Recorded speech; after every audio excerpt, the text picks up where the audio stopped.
zikir dalam Al-Quran yang bisa menguatkan roh tatkala dilanda penyakit-penyakit semacam yang kita hadapi pada saat ini.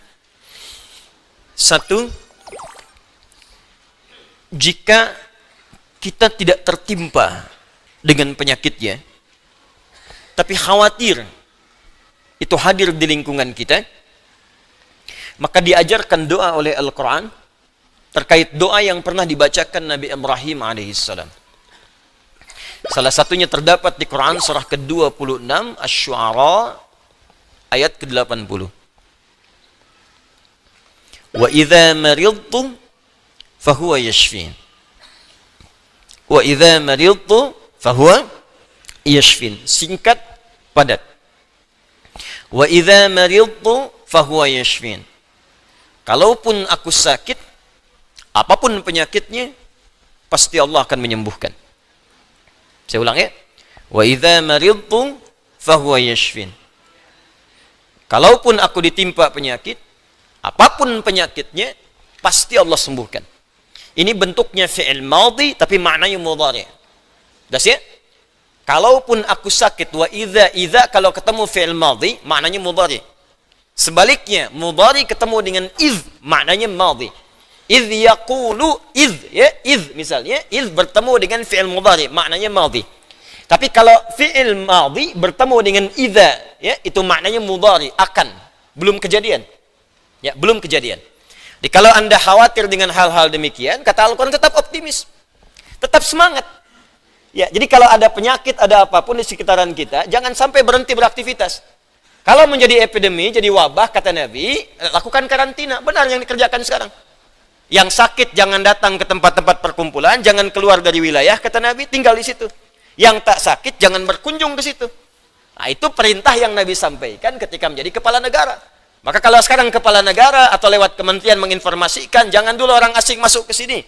Atau yang kena penyakit jangan berbaur. Nah, itu bagus, kita ikuti.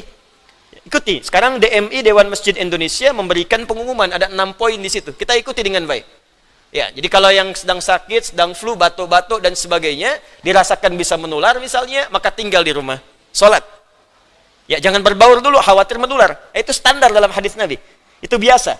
Tapi kalaupun Anda misalnya berhadapan dengan orang-orang dan belum tahu bagaimana penyebarannya, tindakan preventif penting, silakan mau pakai masker yang lain. Tapi keyakinan perlu dibangun. Kata Allah, wa idza maridtu fahuwa yashfin. Yakin. Ingat, ajal tidak terkait dengan penyakit. Ajal itu terkait dengan maut. Ingat baik-baik. Ajal terkait dengan maut, bukan dengan penyakit. Ya, belum tentu Anda ditimpa penyakit langsung meninggal, belum tentu. Karena banyak orang sehat pun wafat seketika. Jadi gak ada kaitan penyakit dengan kematian. Ingat ya, kematian terkait dengan ajal. Quran surah ke-7 ayat 34. Walikulli ummatin ajal. Setiap umat ada batas waktu hidupnya. Fa idza jaa ajaluha la yastakhiruna sa'atan wa la yastaqdimun. Kalau sudah tiba ajalnya, maka tak bisa Anda mohon dimajukan, tak bisa pun dimundurkan. Nah, ayat ini ingin mengatakan, sudah kalau mau itu urusan Allah. Mau dengan kematian, mau dengan mau dengan penyakit, mau dengan yang lainnya, kalau tiba ajal yang meninggal. Kalau belum tiba, ya nggak akan wafat. Makanya nggak usah terpikir bunuh diri, nggak ada kerjaan. Ya. Minum baygon misalnya 1 kontainer, ya kalau belum tiba ajalnya nggak akan wafat. Ya, jelas ya. Dan kalaupun sedang sakit, jangan dikait-kaitkan dengan kematian. Mungkin yang nengok meninggal duluan. Bisa jadi begitu. Atau dokter yang mengobati, wafat duluan. Mungkin terjadi. Karena itu, kalaupun Anda kemudian, misal ada vonis dari dokter, Anda terkena, Anda suspek, Anda macam-macam. Tidak. Jangan simpulkan dengan hal-hal yang kecil dulu. Ketika Anda simpulkan, dekatkan dengan kematian, justru itu akan menurunkan imun Anda, sehingga kekebalan tubuh itu semakin menurun. Kuatkan. Ya, wa idza maridtu fahuwa yashfin. Kalaupun saya sakit, Allah pasti akan sembuhkan. Tapi jaga diri baik-baik dengan hal-hal yang tadi diisyaratkan. Yang kedua, kalau Anda terkena penyakitnya dan divonis menjadi bagian dari ahli penyakit itu, misal yang sekarang terkena misalnya kena corona atau kena yang lain, kena cancer, kena macam-macam, maka Allah ajarkan zikir yang selanjutnya yang bisa Anda bacakan. Tapi tolong dibacakan dengan penuh keikhlasan dan permohonan kuat kepada Allah Subhanahu wa taala. Saya akan gabungkan 3 surah sekaligus. Insyaallah kalau Anda bacakan dengan benar, di situ ada janji dari Allah seperti Allah janjikan kepada Nabi Ayyub, penyakit apapun selain kematian, Allah akan berkenan menyembuhkannya. Pertama, saya urutkan dulu dari urutan ayatnya. Quran surah ke-17. Quran surah 17 Al-Isra. Ayat 82. Sudah? Ayat 82. Disambungkan ke Quran surah ke-21 Al-Anbiya. Ayat 83 sampai 84. Nanti saya bacakan ayatnya. Terakhir ditutup dengan Quran surah pertama Al-Fatihah ayat 1 sampai 7. Quran surah ke-17 Al-Isra ayat 82. Quran surah ke-21 Al-Anbiya ayat 83 sampai 84 dan ditutup dengan Quran surah Al-Fatihah ayat 1 sampai ayat 7. Sekarang perhatikan baik-baik. Awas, ini bukan ilmu takatik ya. Ini isyarat Al-Quran. Wa nunazzilu minal Qur'ani ma huwa shifaa'un. Ini poinnya. Wa rahmatul lil mu'minin wa la yazidul zalimina illa khasara. Wa nunazzilu minal Qur'an, dan kami turunkan dari ayat-ayat Al-Quran itu ma huwa shifaa'un, ada yang bisa menjadi syifa. Apa itu syifa? Obat. Apa itu obat? Syifa. Ibu syifa, ibu obat. Baik. Obat penawar itu ada dua nama. Seperti penyakit pun ada dua nama. Satu, obat bagi penyakit fisik yang standar. Disebut dawa namanya. Dawaun. Penyakitnya daun, obatnya dawaun. Ya, ada riwayat mengatakan likulli da'in dawaun. Setiap penyakit pasti ada obatnya. Kecuali kematian. Ya, kecuali kematian. Selain kematian, kata Nabi, ada obatnya.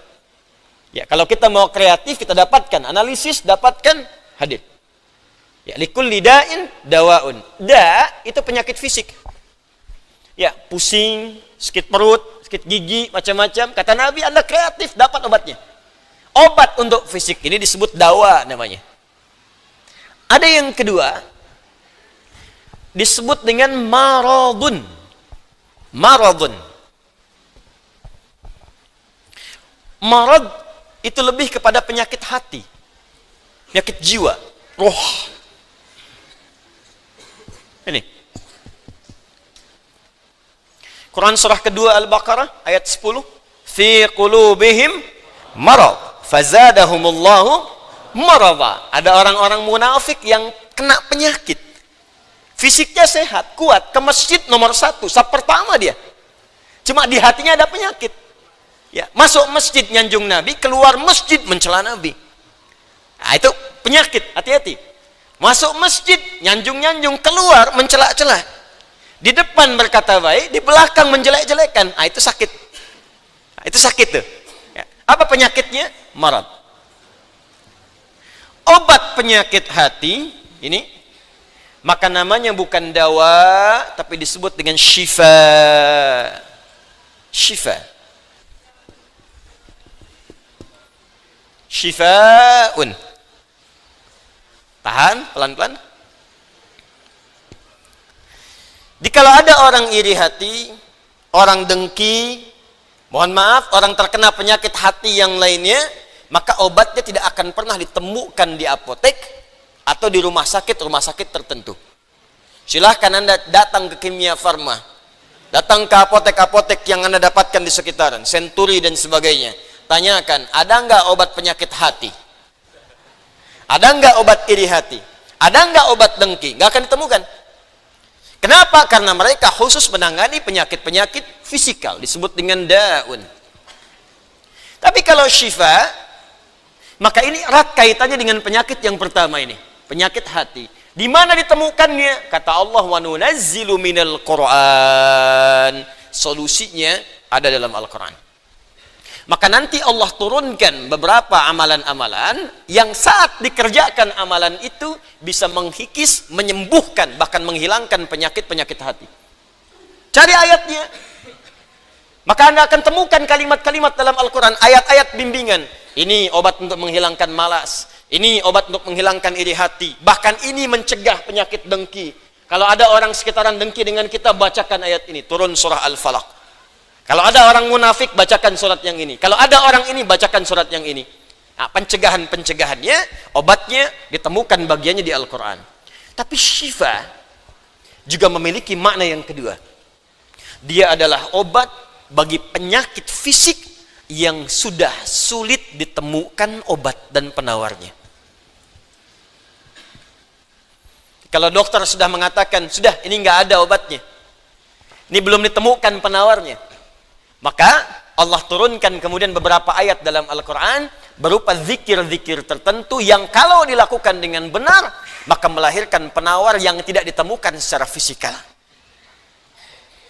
Apa diantaranya? Yuk kita bacakan Quran surah ke-21 Al-Anbiya ayat ke-83 sampai 84. Kenal Nabi Ayub? Bagus. Ada yang kenal di sini. Baik. Bukankah ujian Nabi Ayub salah satunya kena penyakit fisik? Bukankah ujian Nabi Ayub alaihissalam salah satunya kena penyakit fisik? Ya. Pertama ujian harta, habis semua asetnya. Yang kedua ujian keluarga, wafat semua anaknya. Yang kedua ketiga ujian fisik. Diuji dengan penyakit, yang belum ditemukan obatnya, tidak akan pernah dirasakan orang sebelumnya, tidak dialami orang setelahnya, saking parahnya penyakitnya. Dokter mengatakan sudah nggak ada obat. Orang mengatakan secara klinis mustahil sembuh, nggak ada obatnya. Maka apa yang dikerjakan oleh Nabi Ayub alaihissalam? Ingat, ini pesan dari Al-Quran. Ada isyarat begini, ketika manusia mengatakan, makhluk mengatakan ini mustahil, itu tanda pertama dari Allah supaya langsung kita diminta untuk memohon kepada Allah Subhanahu wa Ta'ala. Jadi kalau ada orang mengatakan ini nggak bisa, itu langsung tanda langsung dari Allah supaya tinggalkan pendapat makhluk, minta kepada Khalik. Itu poinnya. Makanya seringkali ujian penyakit itu diantaranya mendorong kita untuk mendekat kepada Allah. Jadi kalau Anda diberikan penyakit sampai parah, nggak menyebut nama Allah juga, perlu dikasih apa lagi supaya ingat sama Allah? Jadi kalau diberikan yang paling parah, nggak sempat menyebut nama Allah juga, Anda perlu dikasih apa lagi? Karena itu seringkali ujian itu, kata Nabi, jika Allah mencintai seorang hamba, diberikan ujian supaya dekat dengan Allah. Innallaha idza ahabba 'abdan ibtala. Allah itu kalau sudah cinta dengan seorang hamba, diberikan ujian supaya ingat, nyebut. Mungkin sebentar lagi wafat, sebut nama Allah, dekatkan diri dengan Allah. Makanya, maaf ya, nikmat kesehatan itu berharga ketika sakit. Ya, syukur nikmat itu datang ketika sakit. Peningkatan ibadah hadir ketika sakit. Begitu diuji, ingat Allah. Nah, ini yang dikerjakan Nabi Ayub alaihissalam. Begitu penyakitnya sudah mulai mengganggu beliau ibadah, maka perhatikan zikirnya. Amalkan ini, bacakan dengan penuh ketulusan. Wa ayyuba, dan kami buka kisah Ayub alaihissalam. Idh nada rabbahu anni massani yadurru wa anta arhamur rahimin. Ini zikirnya. Anni massani yadurru wa anta arhamur rahimin. Anda boleh bacakan dari sini. Ya, anni massani yadurru wa anta arhamur rahimin. Allahumma anni massani yadurru wa anta arhamur rahimin. Allahumma anni massani yadurru wa anta arhamur rahimin. Dalam tahajud Anda mohon kepada Allah. Yang divonis misalnya matanya sulit sembuh, yang divonis misalnya ini penyakit gak mungkin sembuh, yang divonis cancer macam-macam, minta Allahumma anni massani yadurru wa anta arhamur rahimin. Ya Allah, penyakit ini sudah mulai mengganggu saya untuk bisa fokus ibadah kepadamu. Ini kuncinya. Jadi kalau bacakan ayat ini, arahkan ke kepentingan ibadah, jangan cuma minta sembuh. Sebab yang pengen sembuh pun banyak. Jangankan Anda, yang lain pun pengen sembuh. Apa motivasinya supaya Allah cepat sembuhkan kita? Maka dekatkan kesembuhan itu pada kepentingan ibadah. Minta, ya Allah saya pengen sholat. Berikan kesembuhan pada kaki saya untuk bisa melangkah. Ya. Ini peserta karantina Al-Quran, mungkin sebentar lagi akan datang kisahnya. Ada salah satu matanya yang gak berfungsi. Divonis gak bisa melihat. Gak bisa melihat salah satunya. Dia ikut karantina. Dia baca Quran dengan tulus, dia berdoa kepada Allah. Sekitar 2-3 hari yang lalu, tiba-tiba dia masuk kamar mandi, dapat cahaya, terbuka, melihat semua. Sekarang matanya bisa melihat normal dua-duanya. Minta, Allahumma anni masanni yadur wa anta arhamur rahimin. Sebentar.